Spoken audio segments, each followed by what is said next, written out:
देश के अंदर जितने भी कांड या हत्याएं होती हैं, उन सब का खुलासा जो करती है वो होती है वहां की पुलिस।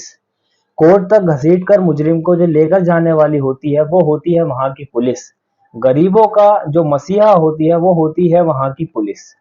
मगर आज का ये केस थोड़ा सा हैरत अंगेज कर देने वाला है, क्योंकि जो मुजरिम होते हैं उनको तो कुछ नहीं होता, और उल्टा जो बेकसूर लोग और गरीब लोग होते हैं पुलिस की वजह से ही उनकी मौत हो जाती है।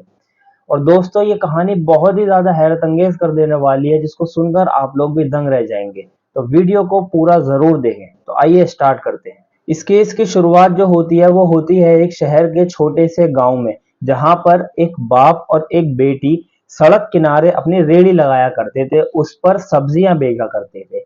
तो तभी इनके पास में एक पुलिस वाला आता है और वो कुछ न कहकर चला जाता है।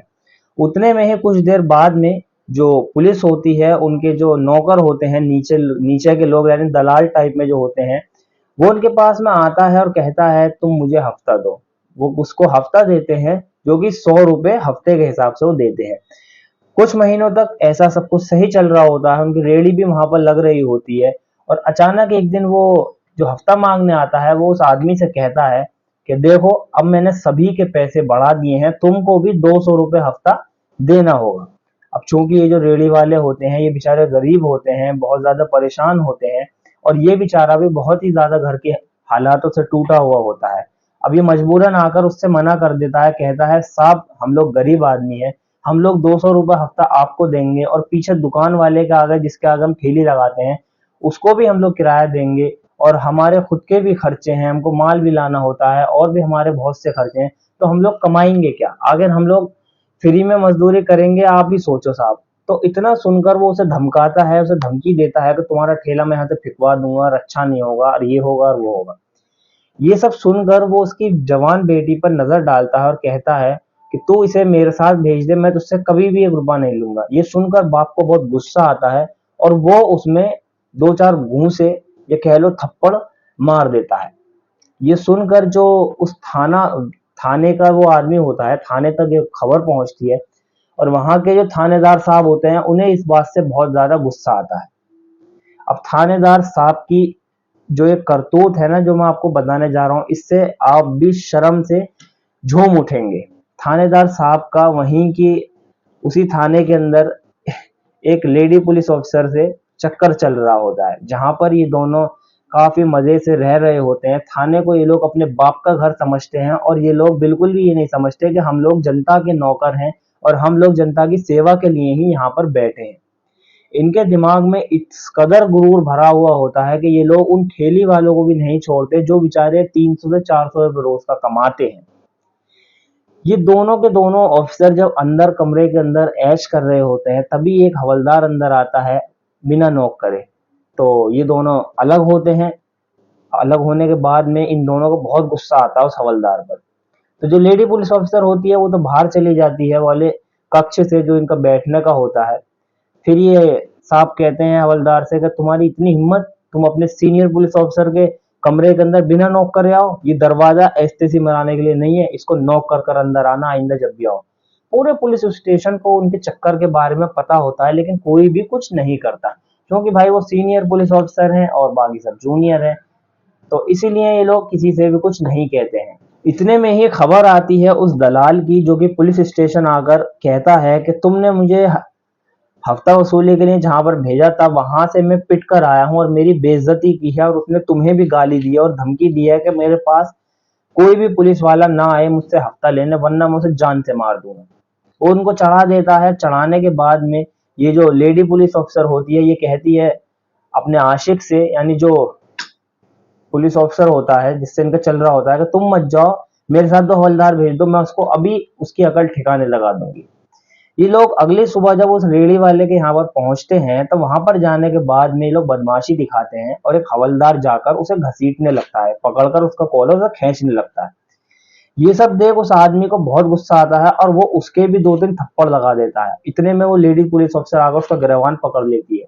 आदमी को फिर बहुत गुस्सा आता है और वो हाथ लेता है लेडीज पुलिस ऑफिसर को पीछे की तरफ धक्का दे देता है। ये सब देखकर पूरा का पूरा बाजार जो है वो हैरत अंगेज हो जाता है कि यार इस बंदे की हिम्मत देखो, जो कि एक ठेली वाला है और उसने पुलिस ऑफिसर को पीछे धकेल दिया। अब इतना ही होना था कि यहाँ से इन दोनों के बर्बादी के दिन चालू हो जाते हैं। ये दोनों बेचारे क्या करें, मजबूर थे, आखिर ठेल ही ना लगाएं तो वैसे भी मरेंगे, और किससे पंगा ले रहे हैं ये लोग, वैसे भी मरेंगे। तो देखिए, ये पुलिस ऑफिसर जब तो वहां से चली जाती है, जाने के बाद में अपने आशिक मियाँ को ये लोग बहुत अच्छी तरीके से चढ़ाते हैं कि मुझे उसने मारा, मेरे थप्पड़ मारा, मुझे ड्रेस में देखकर उन्होंने मेरे साथ बदतमीजी की, मुझे गलत गलत जगह छुआ, मुझे लिटा दिया और मेरे साथ ये करने की कोशिश की, वो करने की कोशिश की। ये साहब होते हैं नशे में। नशे में धुत ये साहब जब होते हैं तो ये पहुंचते हैं उस रेडी वाले के पास, बिना कुछ सोचे समझे रेडी वाले को डालते हैं जिप्सी के अंदर और उसकी बेटी को वहीं पर छोड़कर ले जाते हैं उसको थाने। अब ये जो बेटी थी इसकी, ये बहुत ज्यादा हल्ला मचाती है सारे बाजार में कि कोई मेरे पिताजी को बचा लो, कोई उनकी मदद करो, कोई उनकी मदद करो। एक चाचा होते हैं जो कि इनके साथ में काफी दिनों से इनके ताल्लुकात में होते हैं, वो जल्दी से उस लड़की के साथ में थाने पहुंचने की कोशिश करते हैं। अब उतने में ही लड़की बेचारी क्या करे, ये दो एक लड़के को बुलाती है जो इसका फ्रेंड होता है, इसके साथ में पहले रिलेशन में होती है, इसका भी जिक्र आगे आएगा, मैं बताऊंगा। वो लड़का पहले तो बहुत ज्यादा मना करता है, ये उससे विनती करती है, रिक्वेस्ट करती है कि प्लीज आ जाओ, प्लीज आ जाओ, मेरे पिताजी को बचा लो, मेरे पिताजी को बचा लो। वो लड़का आखिरकार वहां पहुंचता है, पहुंचने के बाद वो अपने एक दोस्त को बुलाता है जिसकी पुलिस स्टेशन में जानकारी होती है। अब ये लोग रात में पुलिस स्टेशन पहुंच चुके थे, जो कि 2 या 3 घंटे बाद। अब अंकल जी जब पुलिस स्टेशन पहुंचते हैं, जाने के बाद में वो ऑफिसर और वो जो लेडी पुलिस ऑफिसर होती है, दोनों के दोनों मिलकर उनको अंदर वाले लॉकअप में डालकर बहुत ज्यादा उनके साथ में मारपीट करते हैं।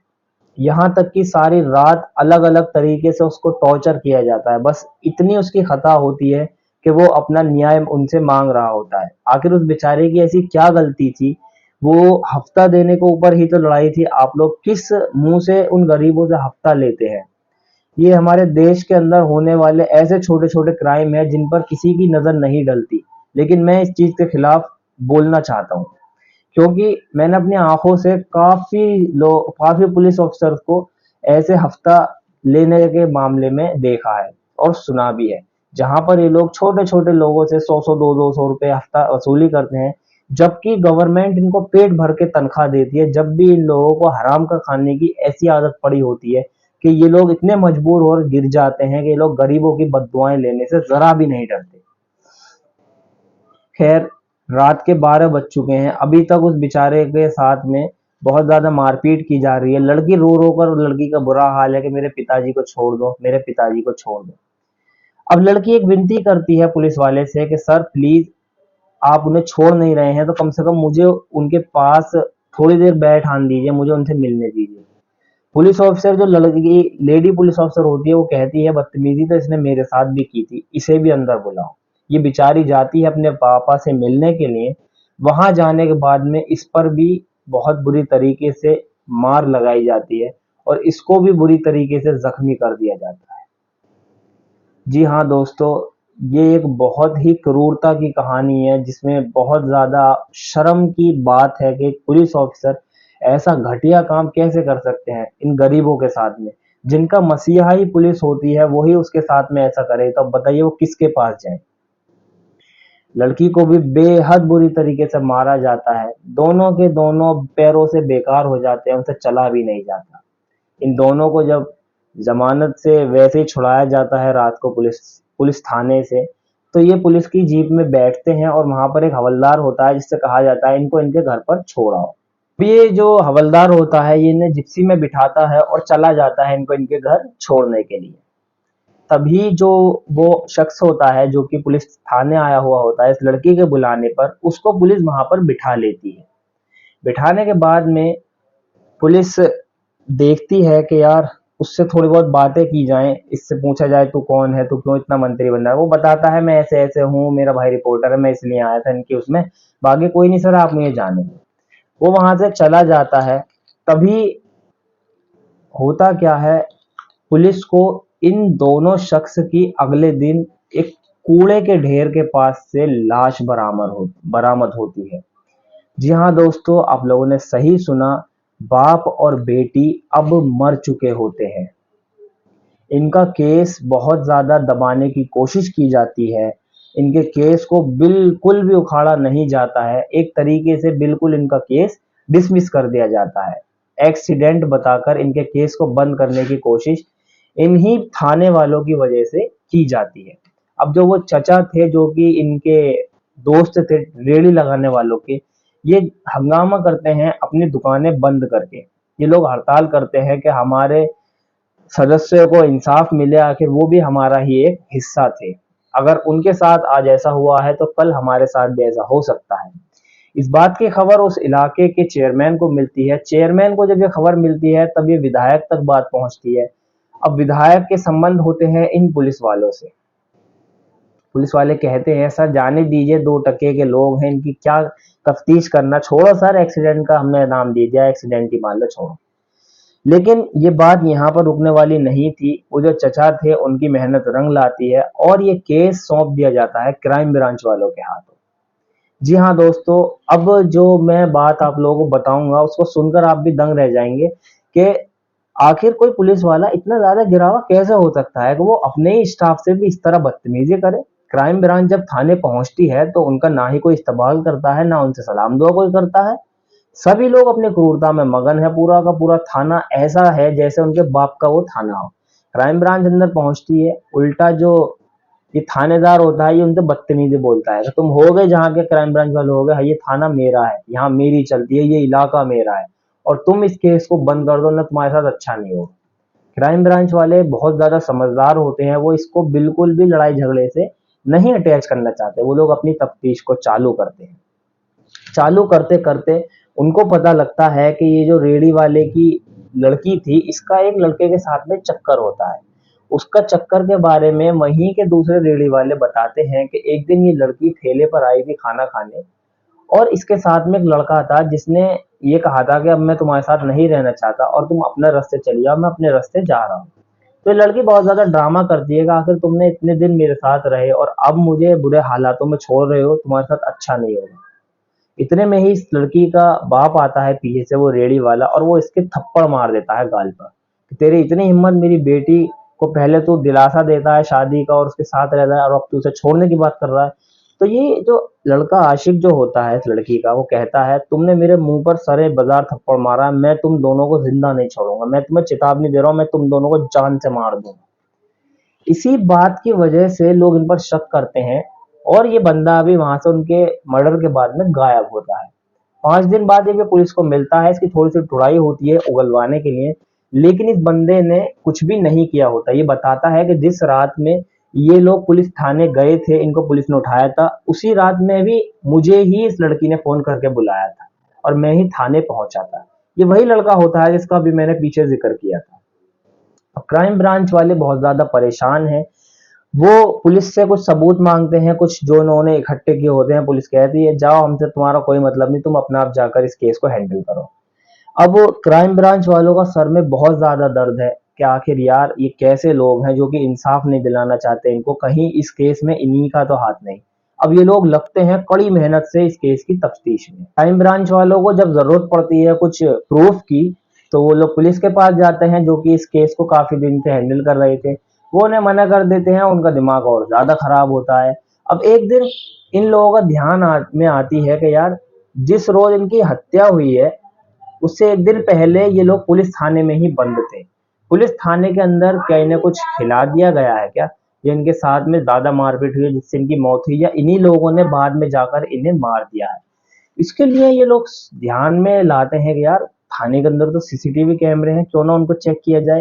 ये लोग पुलिस के पास जाते हैं, कहते हैं हमें सीसीटीवी फुटेज दिखाओ। तो इन लोगों की आपस में भिड़ंत हो जाती है। क्राइम ब्रांच वाले ये 4 लोग होते हैं, इनमें एक लेडी होती है और 3 आदमी होते हैं, और उधर वो 6 जने हैं, 6 के 6 आदमी हैं क्योंकि लेडी पुलिस अफसर छुट्टी पर जा चुकी हैं।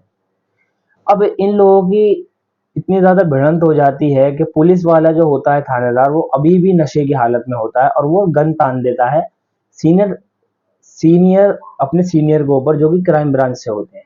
इतने में ही उनके जूनियर को गुस्सा आता है, वो भी आपस में गन तान देते हैं। चारों तरफ से एक दूसरे के ऊपर गन तान दी जाती है। अब इस चीज को सोचकर आप लोग हिसाब लगाइए कि यार जो लोग खुद संविधान की रक्षा कर रहे हो वो लोग आपस में ही इतनी बुरी तरह लड़ रहे हैं। अगर इसके पीछे की वजह रोचक होगी, अब क्राइम ब्रांच वालों को पूरी तरह से यकीन हो गया होता है कि इन दोनों की हत्या में इन पुलिस वालों का जरूर हाथ है और अब हम इनको बिल्कुल भी नहीं छोड़ेंगे। इतना सब कुछ जानने के बाद में उनका जो सीनियर ऑफिसर होता है क्राइम ब्रांच वालों का, वो उनसे कहता है कि छोड़ो, अब इनको हम लोग इनके ही तरीके से सबक सिखाएंगे। वो पहुंचते हैं डायरेक्ट डीएम के पास, वहां से लेटर लिखवा लाते हैं कि उस थाने को खाली कर दिया जाए और क्राइम ब्रांच वालों के हवाले कर दिया जाए जब तक कि ये केस सॉल्व ना हो। अब ये लोग जब लेटर लाकर इनके मुंह पर फेंकते हैं पुलिस वालों के, तो इनको शर्म से ये थाना खाली करना पड़ता है। अब ये लोग तफ्तीश में लगते हैं अपनी जोरों शोरों से। जी हाँ दोस्तों, ये लोग 1.5 दिन के अंदर इस केस का खुलासा कर देते हैं। सीसीटीवी फुटेज में देखा जाता है कि जिस गाड़ी के अंदर उन दोनों बाप बेटियों को बिठाया जाता है, उसका जो ड्राइवर है वो है बलवीर हवलदार। उसको घर से उठा लिया जाता है। अब सारी कहानी ये बलवीर ही बताएगा कि आखिर उस रात क्या हुआ कि ये लोग अपने घर सही सलामत नहीं पहुंचे। बलवीर को जब उठाया जाता है और पुलिस थाने लाया जाता है, तब उससे पूछताछ चालू की जाती है और वो बिना कुछ डरे सब कुछ सच सच बता देता है। वो कहता है कि सर उस रात ऐसा हुआ था, इन दोनों को मैंने जिंदा ही गाड़ी के अंदर बिठाया था और रास्ते में जाते जाते आधे रास्ते में ही इन दोनों ने अपना दम तोड़ दिया था, क्योंकि इन दोनों को बहुत ज्यादा पीटा गया था, बहुत ज्यादा मारा गया था। ऐसी ऐसी जगह इनसे जख्मी किया गया था जहां से इंसान का बचना नामुमकिन होता है। उनके शरीर को ऐसे नोचा गया था जैसे कोई चीता या बाघ एक इंसान को फाड़ देता है, पंजों से कुचल देता है। ये सुनकर क्राइम ब्रांच वाले भी दंग रह जाते हैं। वो कहते हैं तुमने हमें ये बात पहले क्यों नहीं बताई। वो कहता है सर आप तो जानते ही हैं, सीनियर है वो हमारे और हम उनके सामने कैसे बोले। तो अब इस बात से सारा का सारा खुलासा हो चुका होता है कि आखिर इसकी मौत के पीछे इन्हीं पुलिस वालों का हाथ था जिन्होंने इनको इतनी बुरा तरह से पीटा था, भूखा प्यासा रखकर इन्हें इतनी तरह से मारा था। वो बताता है कि जब मैंने इनकी सांसें चेक की तो ये दोनों मर चुके थे। अब मैं उसी रात को कॉल करता हूँ अपने थानेदार के पास, कहता हूँ सर ये दोनों तो मर गए। वो एकदम से उसकी नशे में जो होता है उसका नशा उतर जाता है। वो कहता है अब तुम एक काम करो, इनका कूड़े के ढेर में डाल दो और तुम वहां से भागकर आ जाओ। अब देखिए दोस्तों, इस कहानी में बहुत ज्यादा ये जो ट्विस्ट है ना, यहाँ बेकसूर दोनों बाप बेटियां मारे जाते हैं। इन बेचारों का आखिर बस इतना कसूर होता है कि ये लोग अन्याय के खिलाफ बोलते हैं और इनके साथ में ऐसा सुलूक किया जाता है। आखिर ये जो पुलिस वाले थे दोनों के दोनों, एक लेडी और एक जेंट्स जो ऑफिसर थे, इन लोगों को क्या सोचकर ड्यूटी पर लाया गया होगा। इन लोगों ने आखिर इस पोस्ट को इतना गलत इस्तेमाल किया, इनको जरा सी भी शर्म नहीं आई। आखिर जिस पोस्ट पर ये थे वहां तक जाना हर किसी का सपना होता है और हर कोई पहुंच भी नहीं पाता, और जो लोग पहुंच जाते हैं उनमें भी कुछ लोग कदर नहीं करते, जिनका हाल इन दोनों के जैसा ही होता है। ये जो दोनों थे ना, ये बहुत ही ज्यादा बदतमीज किस्म के लोग थे जिन्होंने अपने स्वार्थ और अपने मान सम्मान के लिए उन दोनों की जिंदगी को बर्बाद कर दिया। उनको इतना मारा कि उनका दम ही निकल गया। आखिर ऐसा भी किसने कहा है कि तुम किसी गरीब को परेशान करो। देखो कोई भी धर्म ये नहीं सिखाता। मैं किसी भी धर्म के बारे में कोई बात नहीं कहना चाहता, क्योंकि सब धर्म सब एक समान है उसके लिए। बाकी ऊपर वाला एक है, आप लोग जिसको माने, हमसे इस बात का कोई ताल्लुक नहीं। देखिए लेकिन कोई धर्म ये नहीं सिखाता कि तुम किसी मजलूम पर बेरहमी से उस पर जुल्म करो, क्योंकि जीने का हक सबको है। आखिर इन दोनों को न्याय की बजाय अपनी जान से और खो दिया जाता है। आज की ये कहानी बहुत ज्यादा गमगीन टाइप की थी। उम्मीद है आप लोगों को पूरी कहानी समझ में आई हो, और सैल्यूट है इन क्राइम ब्रांच वालों को जिन्होंने जरा सी भी डर और शर्म की वजह से इस केस को नहीं छोड़ा और इस केस का डट कर सामना करा और इन मुजरिमों को इनके अंजाम तक पहुंचाया। तो मिलते हैं फिर किसी ऐसी ही रोचक वीडियो के साथ। तब तक के लिए गुड बाय। गुड बाय दोस्तों, और उम्मीद है आप लोगों को ये वीडियो पसंद आया हो। पसंद आया तो वीडियो को लाइक करें एंड चैनल पर नए होते तो सब्सक्राइब जरूर करें। बाय दोस्तों, जय हिंद।